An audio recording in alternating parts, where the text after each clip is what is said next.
June 3ರಂದು ನಡೆಯಲಿರುವ ವಿಧಾನ ಪರಿಷತ್ ಚುನಾವಣೆ ಹಿನ್ನೆಲೆ ಸುದ್ದಿಗೋಷ್ಠಿ ಆಯೋಜಿಸಲಾಗಿತ್ತು. ಇದೇ ವೇಳೆ ರಾಜ್ಯ ಸರ್ಕಾರ ಸದ್ಯದಲ್ಲೇ 7ನೇ ವೇತನ ಆಯೋಗದ ವರದಿಯನ್ನು ಜಾರಿ ಮಾಡಲಿದೆ ಎಂದು ವಿಧಾನ ಪರಿಷತ್ ಸದಸ್ಯ ಪುಟ್ಟಣ್ಣ ಹೇಳಿದರು. ಅವರು ತುಮಕೂರು ನಗರದ ಖಾಸಗಿ ಹೋಟೆಲ್ ಸಭಾಂಗಣದಲ್ಲಿ ಇಂದು ಮಧ್ಯಾಹ್ನ ಪತ್ರಿಕಾಗೋಷ್ಠಿ ಉದ್ದೇಶಿಸಿ ಮಾತನಾಡಿದರು. ಓಪಿಎಸ್ನಿಂದ ಎನ್ಪಿಎಸ್ ಜಾರಿಯಾದ ಬೆನ್ನಲ್ಲೇ ವಿರೋಧ ಇರುವುದರಿಂದ ಮತ್ತೆ ಓಪಿಎಸ್ ಪದ್ಧತಿ ಜಾರಿ ಮಾಡಲು ಈಗಾಗಲೇ ಸಿದ್ದರಾಮಯ್ಯ ಅವರು ಸಮಿತಿ ರಚನೆ ಮಾಡಿದ್ದಾರೆ ಎಂದು ಹೇಳಿದರು. ಸದರಿ ಸುದ್ದಿಗೋಷ್ಠಿಯಲ್ಲಿ ಆಗ್ನೇಯ ಶಿಕ್ಷಕರ ಕ್ಷೇತ್ರದ ಕಾಂಗ್ರೆಸ್ ಅಭ್ಯರ್ಥಿ ಟಿಟಿ ಶ್ರೀನಿವಾಸ್ ಅವರನ್ನು ಚುನಾಯಿಸಿದರೆ ಶಿಕ್ಷಕರ ಸಮಸ್ಯೆಗಳನ್ನು ಪರಿಹರಿಸಲು ಸಾಧ್ಯವಿದೆ ಎಂದು ಹೇಳಿದರು.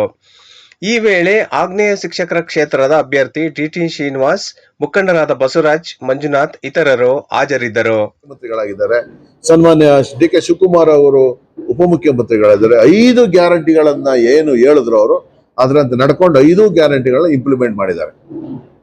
ಅದಲ್ದೇನೆ 7ನೇ ವೇತನ ಆಯೋಗದ ವರದಿ ನಾನು ಜಾರಿ ಮಾಡ್ತೀನಿ ಅಂತ ಹೇಳಿದ್ದಾರೆ. ಆಲ್ರೆಡಿ ಈಗಾಗಲೇ ಇದನ್ನ NPS OPS ಬಗ್ಗೆ ಒಂದು ಕಮಿಟಿ ಮಾಡಿದ್ದಾರೆ. ಆಯ್ತಲ್ಲ, ಮೊನ್ನೆ ಕೂಡ ಒಂದು ಏನು 5th 8th 9th ಹಿಂದಿನ ಸರ್ಕಾರ ಮಾಡೋಂಟಾಗಿ ಅದನ್ನ ಎಕ್ಸಾಮ್ ಮಾಡ್ಬಿಟ್ಟು ತಗಲಾಕೊಂಡಿವರು ಮತ್ತೆ ಇವತ್ತಿನ ಸರ್ಕಾರ ಪರಿಹಾರ ಮಾಡುವಂತ ನಿಟ್ಟಿನಲ್ಲಿ ಅವರೆಲ್ಲರೂ ಕೂಡ 5th 8th 9th ಎಲ್ಲರೂ ಕೂಡ ಮಕ್ಕಳಿಗೆ ವಿದ್ಯಾರ್ಥಿ ಪಾಸ್ ಮಾಡಿ ಮುಂದಿನ ತರಗತಿಗಳು ಹೋಗೋ ರೀತಿಯಲ್ಲಿ ತೀರ್ಮಾನ ತೆಗೆದುಕೊಂಡಿದ್ದಾರೆ. ಈಗ ಮೊನ್ನೆ 15ನೇ ತಾರೀಕಿಂದನೇ ಏನು ಕ್ಲಾಸ್ ಅನ್ನ ಸ್ಟಾರ್ಟ್ ಮಾಡಕ್ ಕೊಟ್ಬಿಟ್ಟಿದ್ರು. ನಿಮ್ಗೆಲ್ಲ ಗೊತ್ತು, 7ನೇ ತಾರೀಕು SLC ಎಕ್ಸಾಮು ಆ ಮಕ್ಕಳಿಗೆಲ್ಲ ಸ್ಟಾರ್ಟ್ ಮಾಡ್ಬೇಕು. 28ವರೆಗೂ ಕೂಡ ರಜಾ ಇದೆ ಹೈಸ್ಕೂಲ್ಗೆ.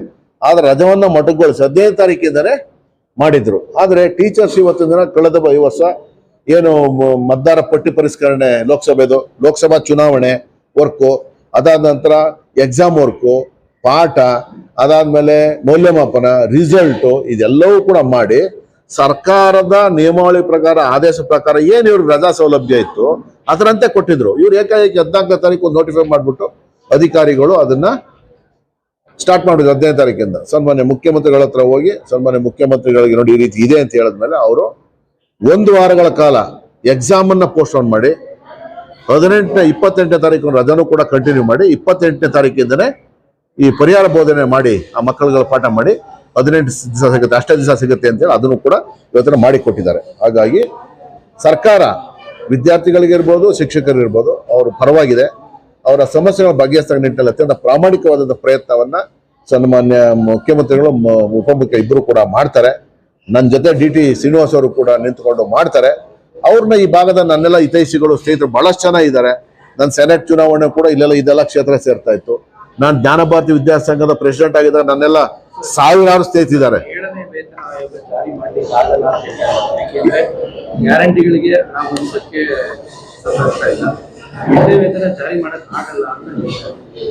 ಇಲ್ಲ, ಈಗ ಆಲ್ರೆಡಿ 7ನೇ ವೇತನ ಆಯೋಗಕ್ಕೆ ಎಷ್ಟು ದುಡ್ಡು ಎತ್ತಿಡಬೇಕೋ ಆಲ್ರೆಡಿ ಎತ್ತಿಟ್ಟಿದ್ದಾರೆ. ಹಂಗಾಗಿ ಅದೇನು ಇದಾಗೋದಿಲ್ಲ.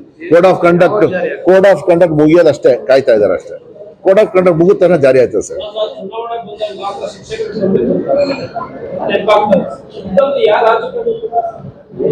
ಇಲ್ಲ ನಾವು 100ಕ್ಕೆ 100 ಭಾಗ ನಾವು 365 ದಿವಸ ಏನಿದೆ 365 ದಿವಸ ಕೆಲಸ ಮಾಡ್ತೀವಿ. 364 ದಿವಸ ಅಲ್ಲ, ಆಲ್ 365 ಡೇಸ್ 24 ಅವರ್ಸ್ ನನ್ನ ಮೊಬೈಲ್ ಆಫೇ ಆಗೋದಿಲ್ಲ. ನೀವು ಯಾವ ತರ ಫೋನ್ ಮಾಡಿ ಟ್ರೈ ಮಾಡಿ ನೋಡಿ, ಆಯ್ತಲ್ಲ. ನಾ ಸುಳ್ಳು ಹೇಳೋದಿಲ್ಲ. ಯಾಕೆಂದ್ರೆ ಸಮಸ್ಯೆ ಯಾರೋ ಕಷ್ಟ ಇದ್ದಾಗಲೇ ಫೋನ್ ಮಾಡೋದು ಪಾಪ. ಆ ಕಷ್ಟಕ್ಕಾಗಲಿಲ್ಲ ಅಂದ್ರೆ ನಾವ್ಯಾಕಿರ್ಬೇಕು ಜನಪ್ರತಿನಿಧಿಗಳಾಗಿ? ಖಂಡಿತ ನಾ ಅದನ್ನೇ ಹೇಳಿದ. ಈಗ ನಾವು ಇದೆಲ್ಲ ಈ ಸರ್ಕಾರ ಇಲ್ಲ, ಈ ಸರ್ಕಾರ ಮಾಡ್ಲಿಕ್ಕೆ ತಯಾರಿದೆ. ಮಾಡಿಸ್ತೀವಿ. ಇದ್ದಾಗ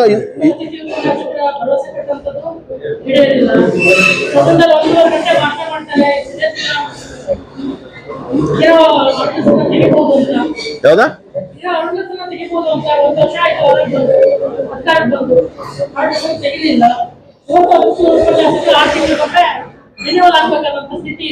ಒಂದ್ ನಿಮಿಷ ಕೇಳಿ. ಈಗ ಇವ್ರು ಮಾಡಿದ್ದಲ್ಲ ಅದು. ಇವರು ಯಾರಿಗೂ ಕೂಡ ಕೌನ್ಸಿಲಿಂಗ್ ಮಾಡ್ತಾ ಇರಲಿಲ್ಲ ಸಿದ್ದರಾಮಯ್ಯನವ್ರ ಇದ್ಮೇಲೆ.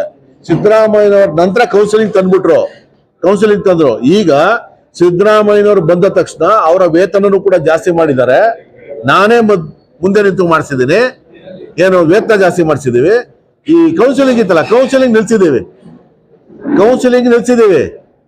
ಕೌನ್ಸಿಲಿಂಗ್ ಯಾರಿಗೆ ಮಾಡ್ಬೇಕಿತ್ತು ಇವರು ಅಂತಂದ್ರೆ, ಎಲ್ಲಿ ವೇಕೆನ್ಸಿ ಅರೇಂಜ್ ಆಗುತ್ತೆ ಅವ್ರಿಗೆ ಮಾತ್ರ ಮಾಡ್ಬೇಕು. ನನಗೆ ವೇಕೆನ್ಸಿ ಇಲ್ಲ, ನನಗೆ ಇಲ್ಲಿ ವರ್ಕೌಟ್ ಇಲ್ಲ ಅಂದ್ರೆ ನನಗೆ ಮಾಡ್ಬೇಕಾಯ್ತು. ಇವ್ರೇನ್ ಮಾಡ್ತಿದ್ರು, ಎಂಟೈರ್ ಎಲ್ರಿಗೂ ಮಾಡ್ತಾ ಇದ್ರು, ಎಲ್ಲರಿಗೂ. ಈಗೇನು ಒಂದ್ 200 ಜನಕ್ಕೆ ವೇಕೆನ್ಸಿ ಇರುದಿಲ್ಲ ಅನ್ಕೊಳ್ಳಿ, ವರ್ಕೌಟ್ ಇರುದಿಲ್ಲ. ಇವ್ರೇನ್ ಮಾಡಿದ್ರು 13,000 ಜನಕ್ಕೂ ಕೌನ್ಸಿಲಿಂಗ್ ಮಾಡಿದ್ರು ಆ 200 ಜನಕ್ಕೆ.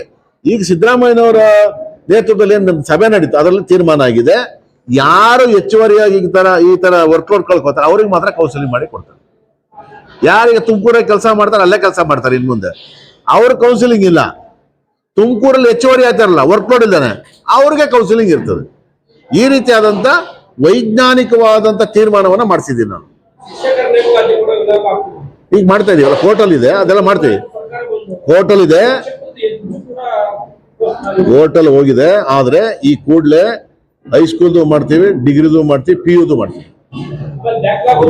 ಎಲ್ಲಾನು ಯಾವುದು ಬಿಡುದಿಲ್ಲ, ಎಲ್ಲಾನು ಕೂಡ ಮಾಡಿಸ್ತೀವಿ. ಯಾಕಂದ್ರೆ ನೀವೆಲ್ಲ ಟೀಚರ್ ಇಲ್ಲ ಗುಣಮಟ್ಟ ಬರುದಿಲ್ಲ ಅಂದ್ರೆ ಇದು ಈ ಪ್ರಾಬ್ಲಮ್. ಏನು ಕೃಪಾಂಕ ಕೊಡ್ಬೇಕು, ಹಂಗೆ ಪಾಸ್ ಮಾಡ್ಬಿಡಿ, ಇದೆಲ್ಲ ಪ್ರಾಬ್ಲಮ್. ಯಾವಾಗ ನಾವು ಶಿಕ್ಷಕರನ್ನ ಪೂರ್ತಿಯಾಗಿ ಕೊಡ್ತೀವಿ, ಕೊಠಡಿನಲ್ಲಿ ಪಾಠ ಮಾಡ್ಲಿಕ್ಕೆ ಅವಕಾಶ ಮಾಡಿಕೊಡ್ತೀವಿ, ಆಗ ಮಾತ್ರ ಗುಣಮಟ್ಟ ಬರ್ಲಿಕ್ಕೆ ಸಾಧ್ಯ. ಮೈಸೂರಲ್ಲಿ ಕೇಳ್ಕೊಳ್ರಿ DTS ಅಂದ್ರೆ ಏನು ಅಂತ, ಸೌಂಡಿಂಗ್ ತುಂಬ ಆನೆಸ್ಟ್ ಆಫೀಸರ್ ಹೇಳಿ ನಾವು ಒಳ್ಳೆ ವರ್ಚಸ್ಸನ್ನ ಇಟ್ಕೊಂಡಿದ್ದೀವಿ. ಜೊತೆಯಲ್ಲಿ ವಿದ್ಯಾಸಂಸ್ಥೆಗಳನ್ನು 71ರಿಂದ ನಮ್ಮ ಅದೇ ವಿದ್ಯಾಸಂಸ್ಥೆಯಲ್ಲಿ ನಾನು ಓದಿದ್ದು, ನಾನು ಬಡ್ಕೊಂಡು ನಾನು ಅಲ್ಲೇ ಹೋಗ್ತೀನಿ. ಎಷ್ಟಿತ್ತು ಫೀಸ್? 60 ರೂಪಾಯಿ. 60 ರೂಪಾಯಲ್ಲಿ ನಮ್ಮ ವಿದ್ಯಾಸಂಸ್ಥೆಯಲ್ಲಿ ಹಿಂದೆಗಡೆ ಶಿಕ್ಷಣ ಕೊಡೋದು. ಆ ಥರ ವಿದ್ಯಾಸಂಸ್ಥೆ ಇದೆಯಾ? ಖಂಡಿತ. ಅವರು ಲೋಕೇಶ್ ತಾಳಿಕಟ್ಟೆ ಅವರು ಪಕ್ಷೇತರ ನಿಂತಿದ್ದಾರೆ, ಅವರು ನಿಮಗೆ ಪ್ರತಿಸ್ಪರ್ಧೆ. 15 ಜನ ಇದಾರಪ್ಪ, 2 ರಾಷ್ಟ್ರೀಯ ಪಕ್ಷದವರು ಹೋದ್ರೆ 13 ಜನ ಪಕ್ಷೇತರರು. ಎಲ್ಲರೂ ಗೆಲ್ತೀನಿ ಅಂತ ನಿಲ್ಲೋರು ಅಲ್ವೇ? ಅದ್ರಲ್ಲಿ ಅವರು ಅಷ್ಟೇ ನಾನು ಹೇಳೋದು. ನಾನು ಹೊರಗಡೆನೆ ಬರ್ದಿರ ಹಿಂದೆ ಗ್ರಾಜ್ಯುಯೇಟ್ ಚುನಾವಣೆಯಲ್ಲಿ ನನಗೆ ಯಾಕೆ ಅಷ್ಟು ಮತ ಆಗ್ತದೆ ಅಲ್ವ? ನೀವು ನಿಂತಿರಲ್ಲ, ನಿಮ್ಗೆ ಎಷ್ಟು ಮತ ಬಂದಿದೆ? ನಮ್ಮ ಮಾತುಬಿಟ್ಟು ನಾವೇ ತುಲನೆ ಮಾಡ್ಕೊಬೇಕು. ನಾನಿದವರೆಗೂ ಯಾರ ಬಗ್ಗೆನೂ ಆ ವಿಷಯಕ್ಕೆ ಇನ್ನೊಂದು ಮಾಡ್ಲಿಕ್ಕೆ ಹೋಗಲ್ಲ. ನೋಡ್ತಿರ್ತಾರಲ್ಲ ಶಿಕ್ಷಕರು, ಅವರು ನಿರ್ಧಾರ ಮಾಡ್ತಾರೆ. ಕೆಲಸ ಮಾಡೋದು ಬೇಕಾ ಅಂದರೆ ನನಗೆ ಮತ ಹಾಕಿ ಕೆಲಸ ಮಾಡಿಸ್ಕೊಡ್ತಾರೆ. ಶಿಕ್ಷಣ ಕ್ಷೇತ್ರದ ಅನೇಕ ಸಮಸ್ಯೆಗಳಿವೆ. ತಾವು ಅಧಿಕಾರಕ್ಕೆ ಬಂದರೆ ಮೊದಲನೇ ಆದ್ಯತೆ ಖಂಡಿತ ಹಿರಿಯರಾದಂಥ ಪುಟ್ಟಣ್ಣವ್ರು ಇದ್ದಾರೆ, ಅದಕ್ಕೆ ಹೇಳಿದೆ ಅವರ ಅನುಭವವನ್ನು ಬಳಸ್ಕೊಂಡು ಈ ಕ್ಷೇತ್ರದಲ್ಲಿರುವಂಥ ಸಮಸ್ಯೆಗಳಿಗೆ ಹಂತವಾಗಿ ಪರಿಹಾರ ಕಂಡುಕೊಳ್ಳಲಿಕ್ಕೆ ಪ್ರಾಮಾಣಿಕ ಪ್ರಯತ್ನ ಮಾಡಿದ್ದಾರೆ. ಅದರಲ್ಲಿ ಯಾವುದೇ ಸಂಶಯ ಇಲ್ಲ. ದಯಮಾಡಿ ಈ ಭಾಗದಲ್ಲಿ ಎಲ್ಲರೂ ಕೂಡ ಶ್ರೀನಿವಾಸನಿಗೆ ಗೆಲ್ಲಿಸ್ಕೊಡೋದು ನಮ್ಮಲ್ಲಿ ಮನವಿ ಮಾಡ್ತೇವೆ. ಹಿಂದೆ ಒಂದ್ಸತಿ ಲೋಕೇಶ್ ತಾಳಿಕಟ್ಟೆ ಆರೋಪ ಮಾಡ್ತಾರೆ, DD ಶ್ರೀನಿವಾಸ ಆಚರಣೆ ಬರಲ್ಲ, ಸೊ ಶಿಕ್ಷಕರು ಕೈಬೇಕಾಗತ್ತ ಪರಿಸ್ಥಿತಿ. ಈಗ ಅವ್ರು ಯಾರು ಏನೇ ಹೇಳಿದ್ರು ಕೂಡ ಈಗ ಸರ್ಕಾರ ನಮ್ಮದಿದೆ ಅಲ್ವಾ? ಸರ್ಕಾರ ಕಾಂಗ್ರೆಸ್ ಸರ್ಕಾರ. ಸನ್ಮಾನ್ಯ DD ಶ್ರೀನಿವಾಸ್ ಅವರು ಇಂಡಿಪೆಂಡೆಂಟ್ ನಿಂತ್ಕೊಂಡು ಸೆಕೆಂಡ್ ಪ್ಲೇಸ್ ಬಂದರು ಲಾಸ್ಟ್ ಟೈಮ್. ಇದೇ ಆಗಲೇ ಮದುವೆ ಇವತ್ತು ಗೆಲ್ಲತಕ್ಕಂಥ ಅವಕಾಶಗಳು ನಿಚ್ಚಳವಾಗಿದೆ. 100% ಗೆಲ್ಲುವಂಥ ಅವಕಾಶ ಇರೋದೇ DD ಶ್ರೀನಿವಾಸ್ ಅವರಿಗೆ. ಹಾಗಾಗಿ ಯಾರು ಏನೇ ಆಪಾದನೆ ಮಾಡಿದ್ರೆ ನಮ್ಮ ಟೀಚರ್ಸ್ ಅವರು ಕೂಡ ನೋಡ್ತಾರೆ ಅಲ್ವಾ? DD ಶ್ರೀನಿವಾಸ್ ಅವರಿಗೆ ಶಿಕ್ಷಕರ ಬಗ್ಗೆ ಯಾವುದೇ ರೀತಿಯಾದ ಕಾಳಜಿ ಇಲ್ಲ. ಅವರು ಒಂದು ಬಿಸ್ನೆಸ್ ಆಗಿ ಇದನ್ನು ತಗೊಂಡಿದ್ದಾರೆ, ಒಂದು ಬಿಸ್ನೆಸ್ ಮ್ಯಾನ್ ಆಗಿದ್ದವರು. ಶಿಕ್ಷಕರ ಬಗ್ಗೆ ಕಾಳಜಿ ಇಲ್ಲ ನೋಡಿ. ನಾನು ಅವ್ರ ಬಗ್ಗೆ ಇದ್ರ ಬಗ್ಗೆ ಅಂತ ಹೇಳೋದು ಅವ್ರು ಸಾವಿರ ಹೇಳ್ಕೊಂಡು ಅವ್ರೇನು ಮಾಡ್ತಾವ್ರೆ ಅಂತ ಅವ್ರ ಹಿಂದೆ ತಿರ್ಗಿ ಹೇಳಿ, ಅವ್ರೇನು ಮಾಡ್ತಾವ್ರೆ ಅಂತೇಳಿ ಹಿಂದೆ ತಿರ್ಗಿ ಕೊಡಕ್ಕೆ ಹೇಳಿ. ಅವ್ರ ದಾರಿ ಅವ್ರ ನಡೆ ಮಾತಾಡೋದಲ್ಲ. ಸುಮ್ಮನೆ ಕ್ಲಾಸಲ್ಲಿ ಒಳಗಡೆ ಕುತ್ಕೊಂಡ್ಬಿಟ್ಟು ಬೇರೆಯವ್ರ ಕ್ಲಾಸಲ್ಲಿ ಕುತ್ಕೊಂಡವ್ರೆ ಅಂತ ಆಗೋದು. ಅವರು ಸಣ್ಣ DD ಶ್ರೀನಿವಾಸ್ ಅವರು ಒಂದು 20,000 ಮಕ್ಕಳು ಓದ್ತಾ ಇರ್ಬೋದು. ಏನೋ ಕಂಪ್ಲೇಂಟ್ಸ್ ಇದೆಯಾ? ಡೊನೇಷನ್ ತಗೊಂತಾರೆ, ಯಾರು ಕಂಪ್ಲೇಂಟ್ ಮಾಡೋರ? ಇವ್ರ ಮಾವರು ಏಕೃಷ್ಣಪ್ಪನವರು ಸುಮಾರು ಒಂದು ನನಗೆ ಗೊತ್ತಿರ್ಬೋದು 50 ವರ್ಷ ಆಗಿರ್ಬೇಕಲ್ಲ, 71 50 ವರ್ಷ ಹಿಂದೆನೇ ಶಾಲೆಗಳು ಮಾಡಿ, ಕಾಲೇಜುಗಳು ಮಾಡಿ ಸೇವೆ ಮಾಡ್ತಾ ಇರ್ತಕ್ಕಂಥ ಕುಟುಂಬ ಅದು. ಇದುವರೆಗೆ ಒಂದೇ ಒಂದು ಕಂಪ್ಲೇಂಟ್ಸು ಇವುಗಳ ಶಾಲೆಯಲ್ಲಿ ಕಾಲೇಜುಗಳಲ್ಲಿ ಇಲ್ಲ ಗೊತ್ತಾಯ್ತಲ್ಲ. ಸಾವಿರಾರು ಟೀಚರ್ಗಳಿಗೆ ಉದ್ಯೋಗ ಕೊಡ್ತಾರೆ, ಸಾವಿರಾರು ಶಿಕ್ಷಕರಿಗೆ ಉದ್ಯೋಗ ಕೊಡ್ತಾರೆ, ಸಾವಿರಾರು ವಿದ್ಯಾರ್ಥಿಗಳು ಓದ್ತಾರೆ, ಒಂದು 20,000 ಸ್ಟೂಡೆಂಟ್ಸ್ ಓದ್ತಾ ಇದ್ದಾರೆ ಅವ್ರ ಸಂಸ್ಥೆಯಲ್ಲಿ. ಹಾಗಾಗಿ ಅವ್ರಿಗೆ ಅವ್ರದ್ದೇ ಆದಂಥ ಕಮಿಟ್ಮೆಂಟು, ಅವ್ರದ್ದೇ ಆದಂಥ ಕರ್ತವ್ಯ ನಿಷ್ಠೆ ಈ ಒಂದು ಶೈಕ್ಷಣಿಕ ಕ್ಷೇತ್ರದಲ್ಲಿದೆ. ಯಾರು ಏನೇ ಹೇಳಿದ್ರು ಕೂಡ DD ಶ್ರೀನಿವಾಸ್ ಅವರಿಗೆ ಒಂದು ಒಳ್ಳೆಯ ಅನುಭವ ಇರೋದ್ರಿಂದ ಈ ಶೈಕ್ಷಣಿಕ ಸಮಸ್ಯೆ ಬಗೆಹರಿಸಲಿಕ್ಕೆ ಕಾರಣ ಆಗಿದೆ. ದಯವಿಟ್ಟು ಎಲ್ಲ ನನ್ನ ಶಿಕ್ಷಕ ಬಂದು ಶ್ರೀನಿವಾಸ್ ಅವರನ್ನ ಗೆಲ್ಲಿಸ್ಕೊಂಡು ನಮ್ಮ ಪಕ್ಷದ ಮಾತ್ರ ನಾನು ಹೇಳಬೇಕು. ಶಿಕ್ಷಕರ ವಿಚಾರವಾಗಿ ನಾನು ಬಿಡಲ್ಲ. ಶಿಕ್ಷಕರ ವಿಚಾರವಾಗಿ ಇದುವರೆಗೂ ಹಿಂದೆ ಅವ್ರಿಗೆ 18 ವರ್ಷ ಅವಕಾಶ ಕೊಟ್ಟಿದ್ರಲ್ಲಪ್ಪ, 2 ಬಾರಿ ಅಧಿಕಾರ ಬಂದಿರ್ತಲ್ಲ, ಮುಖ್ಯ ಸಚೇತಕರಾಗಿದ್ರಲ್ಲ. ಇವತ್ತು OPS ಬೇಕು, NPS ಬೇಡ ಅಂತೇಳಿ 143 ದಿವಸ ಹೋರಾಟ ಮಾಡಿದ್ರು. ಹೌದಲ್ಲ, ಅವರೆಲ್ಲ ಅವ್ರ ಮತದಾರರಲ್ಲ. ಪುಟ್ಟಣ್ಣವ್ರು ಇರೋಂಥ ಕಾಳಜಿ ಅವ್ರಿಗೆ ಯಾಕೆ ಬರಲಿಲ್ಲ? ಇವರು ಅಲ್ಲಿ ಹೋಗಿ ಸರ್ಕಾರದ ಮೇಲೆ ಒತ್ತಡ ಆಗಿ ಪುಟ್ಟಣ್ಣವ್ರಿಗೆ ಎತ್ತಿದ ತಕ್ಷಣ ಮೊದಲನೇ ಭಾಷೆ ಏನು ನೋಡಿದ್ರಲ್ಲ, ಎಲ್ಲರನ್ನೂ ಕೇಳಿದ್ರು, ಯಾರೂ ಬರಲಿಲ್ಲ ಅಂತೇಳಿ ಅವ್ರು ನೋವು ತೋಡ್ಕೊಂಡಿಲ್ಲ. ಅವ್ರಿಗೆ ಯಾವುದೇ ನೈತಿಕ ಹಕ್ಕಿಲ್ಲ. ಯಾಕೆ ಅಂತ ಹೇಳಿದ್ರೆ ನಿನ್ನ ಮತದಾರರೇ ನಿನ್ನ ಮುಂದೆ ಸತ್ತೋದ್ರೆ ಪ್ರಾಣ ತೆಪ್ಪಿ ನೀನು ಸೌಜನ್ಯಕ್ಕೆ ಹೊರತು ಹೋಗಲಿಲ್ಲ. ಹಾಗಾಗಿ ಖಂಡಿತ ನೀನು ಯಾವುದೇ ನೈತಿಕ ಹಕ್ಕಿಲ್ಲ ಓಟ್. ಹೌದಲ್ಲ, ಈಗ ಸರ್ಕಾರಿ ಸೇವೆಯಲ್ಲಿರೋರಿಗೆ 6ನೇ ವೇತನ ಆಯೋಗ ಯಾರು ಕೊಟ್ಟಿದ್ದು? BJPನ ಸಿದ್ದರಾಮಯ್ಯ. ಹಿಂದಿನ ಸರ್ಕಾರ ಹೌದಿರ್ತಾನೆ ಅವರಿದ್ದಾರೆ. ಈಗ 7ನೇ ವೇತನ ಆಯೋಗವನ್ನು ಯಾರು ಕೊಡ್ತಾ ಇರೋದು? ಸಿದ್ದರಾಮಯ್ಯ. ಯಾಕೆ ನಿಮ್ಗೆ ಅಧಿಕಾರ ಇತ್ತಲ್ಲ, ಯಾಕೆ ಕೊಟ್ಟಿಲ್ಲ? ಎಲ್ಲ ಕೈ ಇಟ್ಕೊಂಡಿದ್ದಾರೆ. ನಿಮಗೆ ಇವ್ರ ಮತ ಕೇಳಲಿಕ್ಕೆ ಯಾವುದೇ ನೈತಿಕತೆ ಇಲ್ಲ. BJP ಖಂಡಿತ 6 ಕ್ಷೇತ್ರ. ನನ್ನ ಬಗ್ಗೆ ಮಾತಾಡೋವಂಥ ಹಕ್ಕು ಯಾರಿಗೂ ಇಲ್ಲ. ನಾನು ಬೇರೆಯವ್ರ ಬಗ್ಗೆ ಮಾತಾಡಲಿಕ್ಕೆ ಹೋಗಲ್ಲ. ಅಧ್ಯಕ್ಷ ಆಗಿದ್ದು ನಿಮ್ಗೆ ಅಧ್ಯಕ್ಷದಿಂದ ಯಾಕೆ ಕಿತ್ತಾಕ್ತಾರೋ ಅನ್ನೋದು ಅವ್ರನ್ನೇ ಕೇಳಿ. ಹೌದಲ್ಲೇ ಕೇಳಬೇಕಲ್ಲ. ನಾನು ಅಧ್ಯಕ್ಷನಾಗಿದ್ದೀನಿ. ನಾನು ಒಂದು ಸಂಘಟನೆಯಲ್ಲಿ ಅಧ್ಯಕ್ಷನ 15 ವರ್ಷ ಆಗಿದ್ದೀನಿ.